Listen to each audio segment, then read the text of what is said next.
now proudly presented on SNME. That's Sunday night's main event, Patreon and free feed. Yo, we just people from the north side. Once the Timmy's hit the shore fine. Winter ready on the four ties. Heavy traffic during 4-5. Gotta hustle on the own time. Color people every port side. We just people from the north side. Hey guys, what's going on? It's your boy George Mackay here live. Battle Arts Beaverton.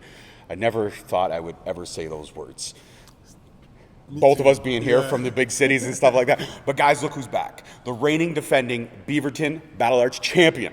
The one and only big man himself, Karou. Dude, the last time you and I sat down together was in my basement. No, it's not as creepy as it sounds. No, it is as creepy as it sounds. It is not as creepy as it sounds. That's where the Straight Talk Studios is. Are you sure? Yes. Because you had some weird things there, buddy. I have my toys. Not those kind of toys. Exactly. All right, see what he fucking did. See what he fucking did. All right, anyways, not those kind of toys. My action figures, my collectibles. Fucking guy, making everybody so like afraid and weird. All right, get in a little closer though, because you're cut off at the side of the screen. There we go. All right, it's all okay. So first thing we got to talk about is ROH. Yeah. You were on ROH when they were here in Toronto. You got to do a lot of exciting things.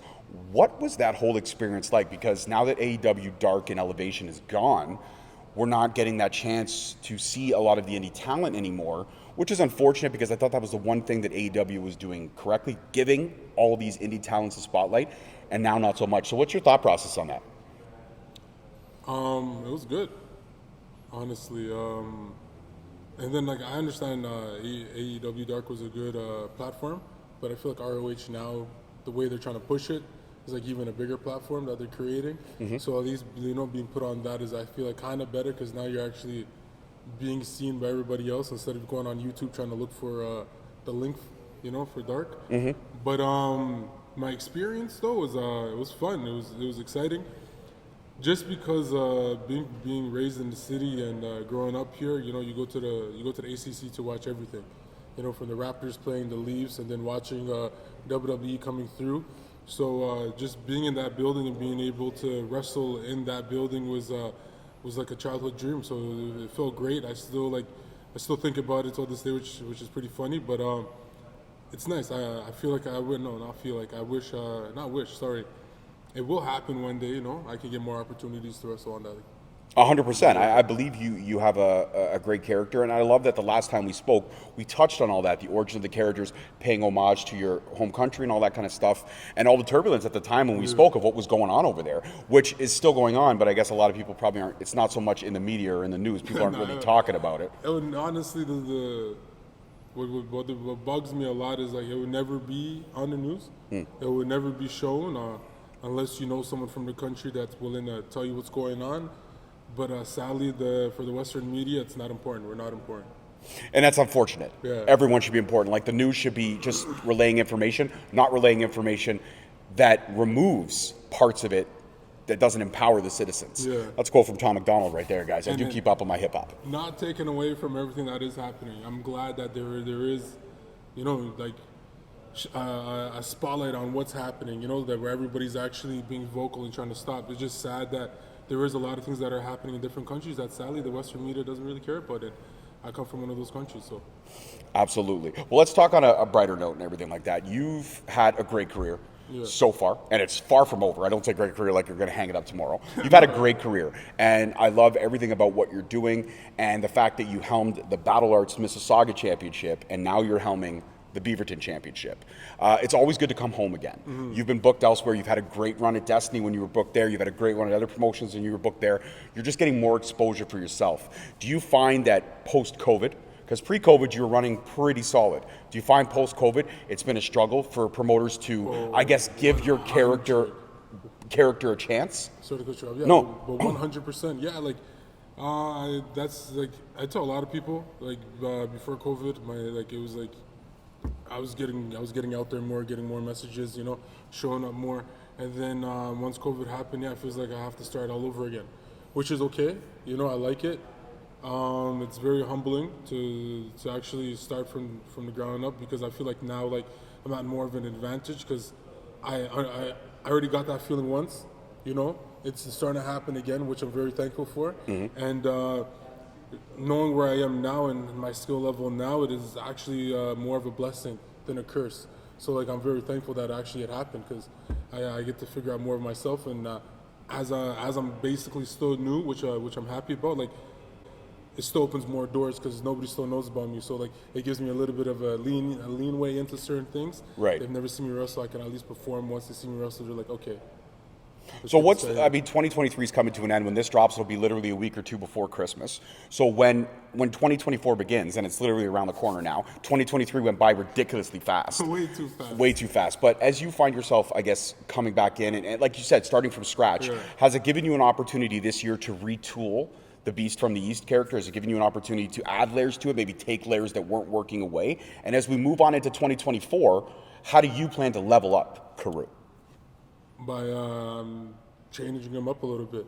So you do have plans to retool? Yeah, every character needs a change. You know, you had Undertaker, and then you had the badass Undertaker, not even badass. You had the Ministry of Darkness Undertaker to the badass Undertaker to back to regular Undertaker to a different Undertaker. You know, you had Mankind to Mick Foley to Cactus Jack to Dude Love, and like you have Shawn Michaels when he was the Pretty Boy Shawn to DX Shawn. So every character, especially with The Rock, Rocky Maivia, as I'm trying to say, I'm going to stop rambling on, is every character deserves an evolution. So every character deserves change. Every character needs change. And there's every layer to an onion. When you continue peeling that layer off, you keep finding something new. And I feel like Karou needs to be rebranded a little bit differently. Interesting. So what, not asking you to give too much away of what you're brainstorming, but what is the next layer for Karou? What is that evolutionary point that you're going to take Karou from where he is now and move him into this new direction? Like, is it going to be just a debuting of a new side of Karou that we haven't seen? Or is it going to be a whole taking Karou away for a couple weeks and all of a sudden Karou comes back and he is whatever form you want to bring him into next? Like, let's quote anime for a second here. You're going to go Super Saiyan on these motherfuckers. How do you plan to do it? I plan to do it different. I plan to do it where it's either I take Karou away for a little bit and do something else, or I just revamp Karou because I'm trying to I'm trying to show more of myself. I'm not trying to be no talking, rah, rah, rah, rah. I want to be able to be vocal and show what I got. You're absolutely hilarious. Like, you and I, we've always had that, kinship and friendship from the first day that we met, and we've always been humble towards each other. And as I see your success growing, you see the grind and the hustle that Straight Talk has put in. Over 300 conversations now.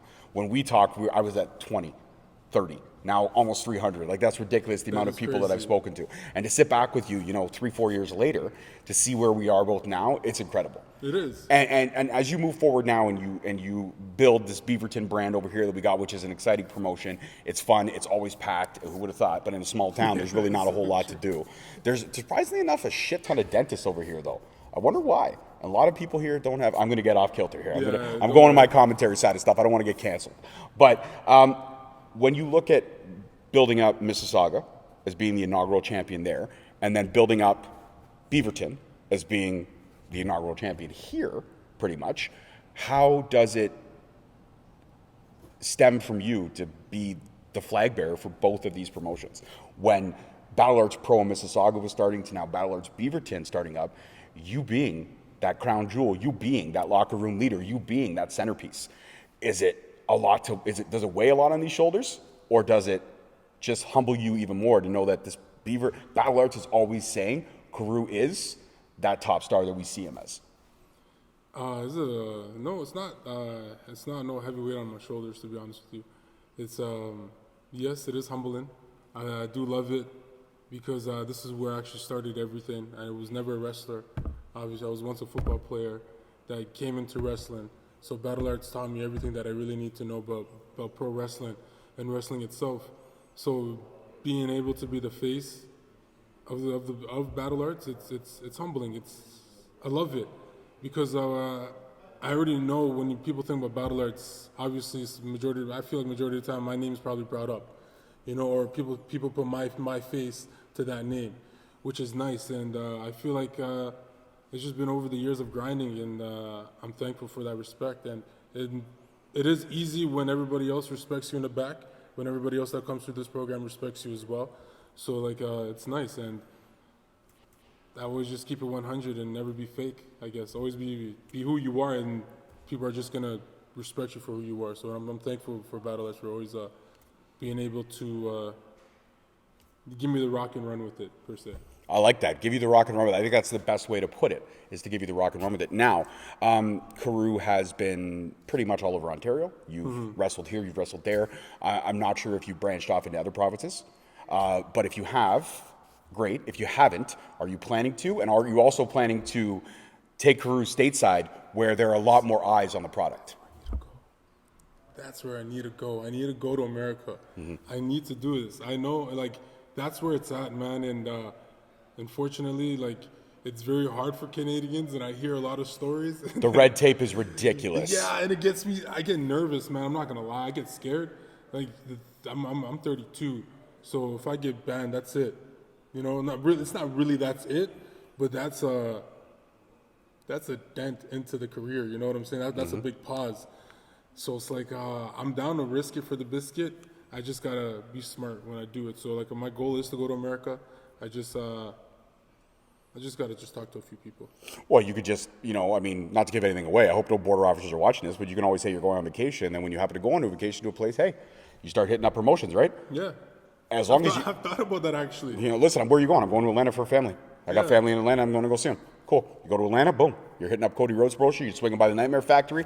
You're doing all these things, right? So, I mean, the world is your oyster if you choose to allow it to make your oyster. But like you said, you're 32, a lot of time on your hands, but also it's that crossroads. It's that fork in the road situation. Do you go left or do you stay on the path right? Or do you, like Jay-Z said, do you just make your own pathway and go straight? That's what I gotta do. Make my own pathway and literally just go straight. And America, I'll see you soon. Believe me. I like that. So I'll see you soon. 2024, we're going to go stateside. Yes, sir. I love that. Now, in terms of you know, your career and the matches that you've had, you know, every wrestler is their own worst critic. Would you agree or disagree with that statement? No, I agree. So when you look at the battles that Karou's had, like the first time I saw you was at Junction City Wrestling. Great character. You were actually, I think it was a hair versus mask match that you had over at the Junction. It was against Buck. Oh, I think it was, yeah, I guess. But, yeah, and you were. I was just like, man, I love this guy. And then I saw you again at another Junction City Wrestling as a battle at the brewery. And my daughter, the mini host, she absolutely fell in love with you, and she was the one like, Dad, I want him to be one. And you were one of her first conversations. You were conversation number 2, and she's had over 300 because it was Bianca first, it was you, then it was Joe Mack, and then it was, oh my God, I can't. It's slipping my mind, but those were her. You guys were her first 4 of that day that we had gone to Battle Arts. And to see her progression, it's incredible. But she was hooked with your character right away. She loved everything about it. She loved the strength, but she also liked the sincerity. Because Karou was a character that we didn't know a whole lot about. He would come in, kick ass, and then leave. But then when I meet you outside, you're like one of the nicest people in the fucking world, and you've always stayed that way, and I appreciated you because you always gave Straight Talk the time. You always shared our stuff. You always helped promote, and we appreciated that to no end. And same thing with you. Every time I see you doing something, I'll give it a shout out because it deserves to be seen. But in terms of good or bad matches, like I said, everyone's their own toughest critic to circle back. What would you say was one of Karou's crown jewels in terms of matches? And maybe it's the ROH match, maybe it's not, I'm not sure. But what would you say was your favorite match that you've had in your career thus far? And what would you say is one that, if you had a chance to redo, not saying it was the worst, but if you had a chance to redo it again from scratch before people saw it, what match would that be? Damn, okay, there's one match where like I really feel bad. I still feel bad till this day. I'm just thankful not a lot of people don't know about this match. Well, they might now. Yeah, which is okay. But if that's always one match that I really think about a lot, was when I faced Timothy Thatcher. Yeah, at Battle Arts. I feel bad. I couldn't even look into his eyes after that match. I really felt like I fumbled the ball there that day, and yeah, that's actually really one match I really wish I can get back and redo again, and hopefully, you know, there's an opportunity where I can get that match again. 100%. Timothy Thatcher is still going strong in the Indies. Any promotions out there, that's a match you want to book. That's a money match. I actually seen a picture of him and Yuki Ishikawa so I'm guessing he's in Japan right now. Yeah, he's in Japan right now doing his thing. That's dope. So, you know what? I mean, there's always a chance for a do-over. But, so that being the match that you'd like to revamp and redo and not fumble the ball, as you said, what is one match that you look back with pride? One match where you feel like this is where Karou really leveled up his game. So there's 2 matches. Okay. 2 was great. 2 was perfect. First, it is recent. Okay. I like my more recent stuff because I feel like more recently I'm starting to understand more. You know, like I'm not like before. Like I like my matches before, but then like there's a lot of mistakes I was making. Where like now like I'm not making those same mistakes. Not every match is perfect, but obviously you're gonna have some matches you do like, and one of them is with John Gonzalez at Greektown, and then the other one was Cadman at Junction City. Cadman at Junction City. Yeah. Wow. Yeah, Wow, those two. The John Gonzalez one. I know which one you're talking about because I watched that actually on Fight Plus, which was a fantastic match. You're right, it was good. It was definitely level of. And look at that, you and John Gonzalez to where both of you guys started character wise. Mm-hmm. Now him leaning into the Salsa King character, used to running wild with the Karou character. You know how disappointed I was actually because I came out second. I really wanted to come out first.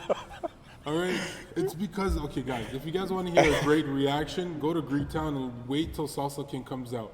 Because when Salsa King comes out, that's a reaction you want to live in. And I really want to live in that moment. Right. Like, whatever. That sounds selfish. That sounds selfish. But, hey, he gets a crazy-ass pop.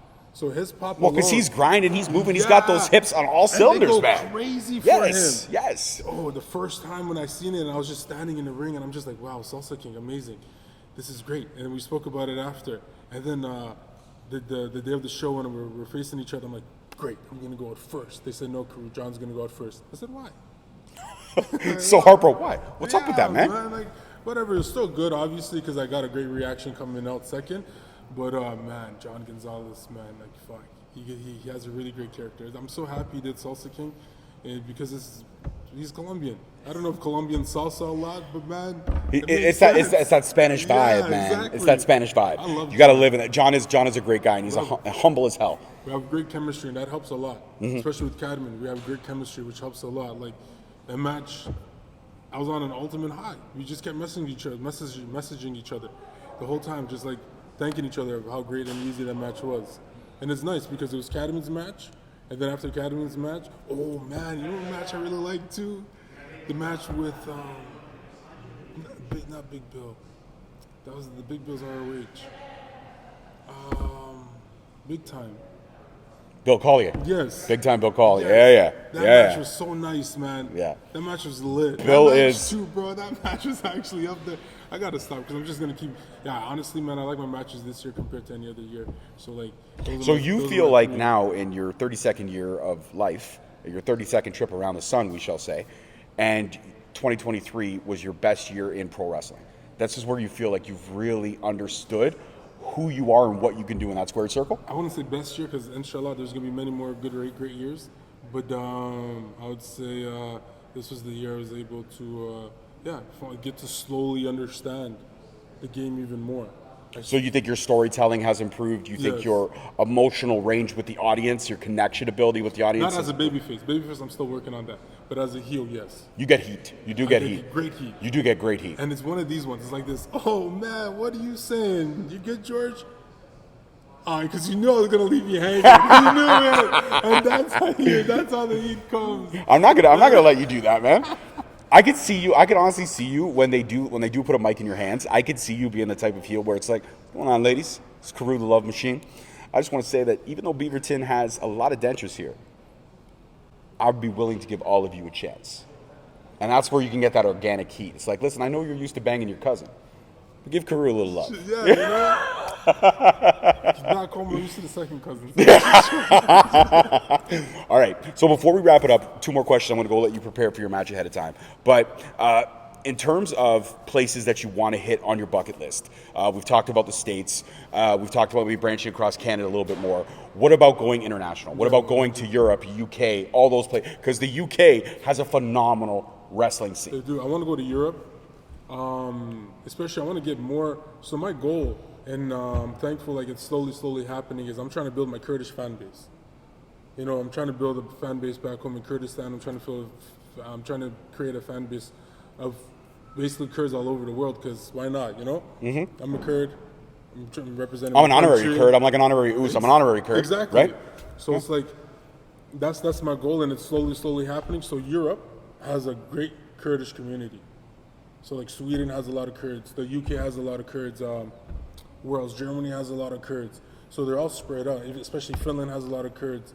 So I was going to say, yeah, because Finland is one of the closer European territories to Kurdistan, right? Like it's one of those places where you can go relatively easy. Exactly. It's like when Cuba came to Miami, when they were looking for like, what's that word they use?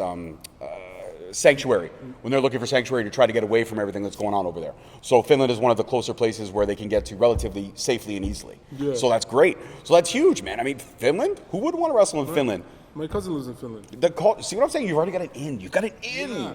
So that's the whole thing. I want to go there. I also want to go to Japan. No, I think you would kill it in Japan. Yeah, I feel like it too. I feel like you're like Bruiser Brody 2.0, but with more swag. You got the swag. I got the swag, but you know who said it? I remind him of Bruiser Brody. Who's that? I always forget his name, man. I'm sorry, man. When it comes to names, I'm the worst. You always remember my name, though. Of course. But you should have seen how long it took me to remember your name. That's wow. It's a great moment for me, ladies and gentlemen, to find out somebody you respect for so many years took you forever to remember your name. I feel loved right now. You guys, even though I'm smiling, inside I'm crying a little bit. I'm hurting. To be fair, I didn't know my dad's name until I was like 14. Wow. Okay, now I don't feel so bad. Yeah, I don't feel so bad. I just kept calling him Dad, and every time they said his real name, I didn't know who he was. Yeah. Karou, go get your father. Yeah, Okay, cool. And it's like, Karou, your grandmother's like, okay, who the fuck is that? That's your father, man. That's the guy that, if he didn't do, That's true. Yeah, I just, I'm bad with names. But he's Spanish. He's Puerto Rican too. Suave. No. This is bad, man. Carlito? Not Carlito. Savio Vega? Savio Vega. Legend. And I forgot his name. Please cut this out. No. The Savio Vega part. You know what I'm going to do when you say Puerto Rican? I'm going to edit in the Puerto Rican flag, and I'm going to add a picture of Savio going like this. And then when I'll say Savio Vega, we're going to ding, ding, ding, ding, ding, ding.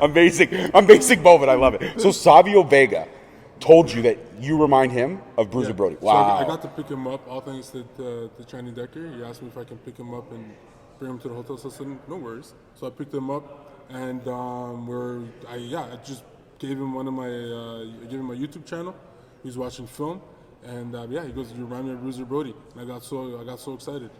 That's a big compliment, man. Savio Vega is one of those underrated talents that I feel should be a Hall of Fame 100%, conversation. yeah. Savio Vega really did have some great matches in the night, and Savio Vega was in the mix when WWE was changing, and he was in the mix of a lot. Like, people don't remember that feud he had with Stone Cold. That shit was fucking fire back in the day. But you want to know what my smart self did? I forgot about that match. Yeah. So on that point, never forget certain things, folks. That's horrible, man. I'm the worst. 100%. But we still love you, bro. Thank you. We still love you. All right. And my final question, though, before we wrap this up. When you look at leveling up, as I like to call it, I steal that from Holden Albright. I stole it from Holden Albright all the time. We talk about those level up moments. Great guy. And he's had a rough couple of years, but he's a great guy. And, hope one day maybe we'll get him back on Straight Talk soon for another conversation. But when it comes down to level up moments for yourself, even in career or in life, in your personal life, outside of the wrestling ring, what would you say is one moment where you look back and you feel like as a human being, you evolved, either within the squared circle or outside of the squared circle? I know that may be a hard question, but I feel like you would have a great answer for that. That is a hard question. Well, I always ask the hard questions here on Straight Talk, guys. I never hold back.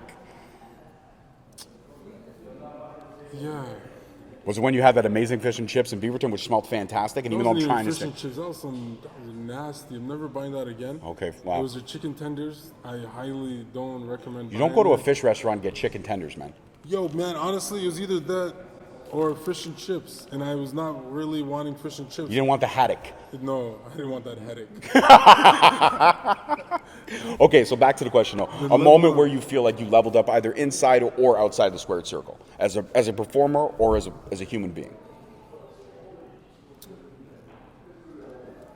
Honestly, when I feel like when I was able to get my name back home a little bit. Wow. Yeah. When That was good. I was getting on the down and true Kurds were looking at you and being like, yo, man, this is somebody we can get behind. This is somebody we can idolize. Exactly. This is someone who could be our superhero. Yes. So I guess then that actually gave me more motivation to not give up, because it's like I'm starting to get attraction back home. And that's what I've always wanted. So you know what we need to do? That we need to start pushing for someone back home to be brave enough to host a wrestling event and have you go over there and wrestle in that main event. Could you imagine? Could you imagine that? 20,000 of your hometown. It would probably be more than that. To be Probably. honest with you, Well, but let's say 60. Imagine wrestling in front of 60,000 people in Kyrgyzstan. How incredible would that be? I see you getting a little bit. I see you getting welling up right I now. would actually cry. Obviously, well, like I was never born back home, but just for what my parents had to go through and my family, especially back home. So like, yeah, like that, because If you guys want to find out about that, go back through the archives of Straight Talk, listen to the first conversation because we talked openly and honestly about all that. And I learned a lot about this man's incredible journey and his family. And I said it then and I'll say it now. Mama Karou, Dad Karou, two of the toughest people that I've ever met. I haven't had the pleasure of meeting them yet, but when I do meet them, I'd give that lady a hug for what she had to endure to give this man and his family a better opportunity. Incredible. That's what you want to talk about, a strong female? That right there. She is. Yo, that is true, and that's why I talk about my mom a lot. If people that are close to me know why I talk about my mom, because she's a very strong woman. Like, She's an incredible person. I bought her. It was her birthday yesterday. How old she turning? 29 forever, right? We have to be careful. 100%. 29 forever. 100%. Mama Cruz 29. Even though he's 32, don't ask how that mathematically happened. It 29 just forever. happened. It just happened. Yeah. Immaculate conception. Yeah. I bought her some flowers. She was so happy. Oh, amazing. Amazing. It took me like 30 minutes to buy flowers. I don't know how people do it. It took you 30 minutes to buy flowers? Yeah, 30 Does your mom have a favorite flower? Yo, okay, this is sad. So no, people that are Kurdish can back me up on this. Okay. My parents, honestly, they've been through so much that they don't even have a favorite dish. Well, they have a favorite dish. A lot of it is dolma. If you want to know what dolma is, go Google it. Actually, I think go through the archives. We talked a lot about Dolma in the first conversation. that's good. We did. But like, yeah, like your favorite color, they don't usually have favorite colors. Like, they don't. Well, have but a from favorite what they thing, like- endured as a people, sometimes it was impossible to have a favorite because you were just trying to make it to Exactly. tomorrow. Literally. So having what we take for granted, saying I have a favorite color, I have a favorite movie, I have a favorite song, they were just like, I'm thankful I woke up this morning. So you know what, I can see that and understand it. But now that she's been kind of conformed to North American lifestyles, does she have anything favorite? Does you like if it took you 30 minutes to buy flowers, what did you settle on that made her smile? I bought her, those 20 roses gimmicks? Yeah, of course. Yeah, I bought her those. I Say think those red are- roses? No, white roses. White rose done. They look beautiful. The white roses compared to the red look like they're dying. So You know it's what? just You like know what's a hot color of rose? And I get it from my wife when I do buy her flowers. She says I don't buy her flowers enough, so I got to work on that in 2024. I agree with you. He doesn't. Oh, should there you tell go. him, There you go. Buy more flowers. Buy more flowers because it's a Wednesday. Exactly. Right? When I do buy her flowers, I always go for the purple roses. She loves purple That's roses. nice. I go for the purple because red is for us. Red is I married her because she's a redhead. I love me and my redheads. Redheads is my weakness. Little Mermaid was my jam back in the day. I like that blue stuff, No, I'm just joking. I'm just playing with you guys. All right, we're going to get out of here because this conversation got off kilter. But as Karou tries to remember what his mom's favorite flowers are going forward, and he's still working on his dad's name, peace, love, and wrestling, guys. We'll see you next week. And don't forget to follow this man. All his social links will be in the bio below. And this is a journey that you're going to want to keep up on because he's an amazing star, and I'm honored to call him a friend and a brother. And I'm a Kurd since day one. Well, since day one that we met. Not like I wasn't. That's no. Since day one, he was born there. Trust me. It's true. It's factual. Just say salam. Salam. Boom. There we go. Thank you so much for watching. Please don't forget to like, subscribe, comment, and turn on that notification bell so you get notified each time we post a video. Alternatively, you can check us out on all podcast platforms and hosted on Podbean. We are also available on the SNME network. That's the Sunday Night Main Event Patreon. Please feel free to check us out there as well. And don't forget to follow us on all social media platforms at _Straight Talk on Twitter, at Straight Talk Wrestling on Instagram, Straight Talk Wrestling on Facebook, Straight Talk Wrestling on TikTok, and of course, you can check out all our merch at ProWrestlingTees.com. I don't need a nigga.